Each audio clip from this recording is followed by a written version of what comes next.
As a teammate of a guy, when he says the team is not good enough, how does that hit you and other core players of a team to be told that from a teammate or to hear that from a teammate? Obviously, it's disrespectful, but everybody has a right to their opinion. We feel a certain type of way about some of his actions, but you know, it's this is the the nasty part of the business that kind of gets swept under the rug. You deal with these type of things, and you know, when guys are in positions of being, franchise players or whatever the case may be, uh, it's usually sometimes a nasty, breakup. Like I said, that's all part of this business. Um, we know what our mindset is coming in every day. We want to come in, work, get better, lead this younger group, regardless of what's going on with the team. The guys that are showing up, that are committed, that are bought into the task at hand. We're gonna go to war with those guys, and whatever those results are, we're gonna win with. I mean, we're gonna live with it.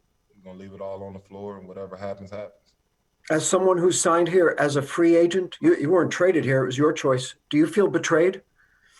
Trade? Betrayed?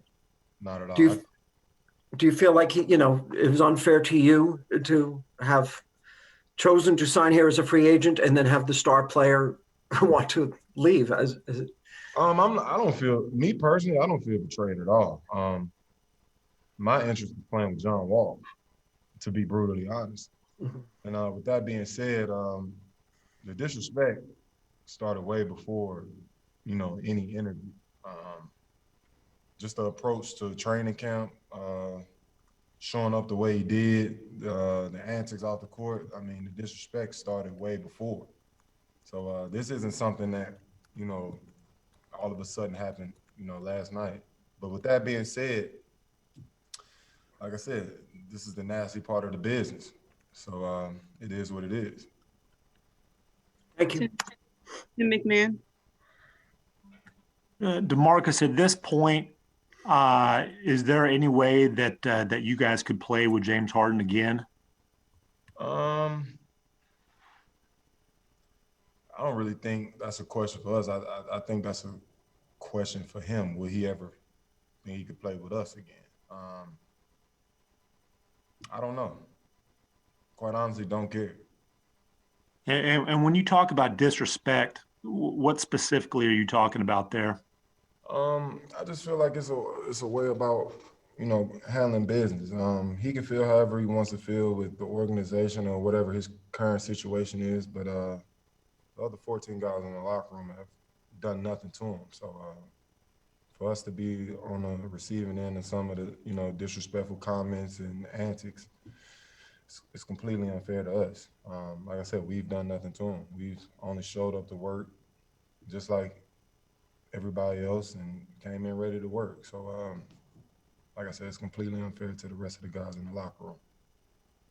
Stephanie Jones. Hey, DeMarcus, good to see you. Question I asked Christian earlier, so I'm going to ask you the same thing. Do you feel that this team, the way it's structured now, can be competitive with other elite teams in the league based on what you have on your roster? I do. I believe we can. It's all about just buying in. And I think with the guys we have in the locker room right now, I think that's more than capable of happening. So, and besides, there's really no choice. We can't control what's going on with James Harden and the organization and all those other things. All we can control is what we do with our efforts every day we show up to work. And then just another question. I've been a part of teams where things like this have happened and the remaining players will bond together. Do you feel like this is an opportunity that perhaps if James does move on to another team, that the players that are left on the roster will be further bonded and play better? I mean, you've seen it happen a million times. Trades happen, teams change. We honestly don't have a choice but to continue to go forward.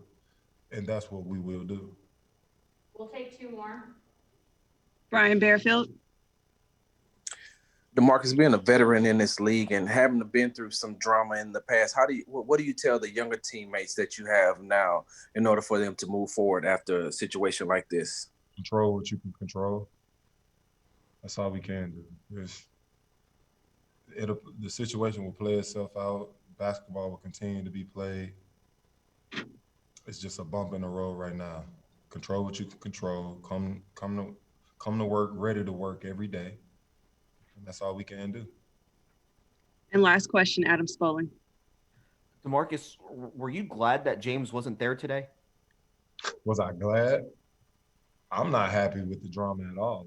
If that's what you're trying to search for, I don't think anybody wants to deal with drama. My plan this season is to come in, play basketball at a high level, and help elevate a team. That's been my mindset, and that's going to continue to be my mindset. To get caught up in any type of drama, I want nothing to do with it. I'm here to play basketball, and that's it. Thanks for watching ESPN on YouTube. For live streaming sports and premium content, subscribe to ESPN+.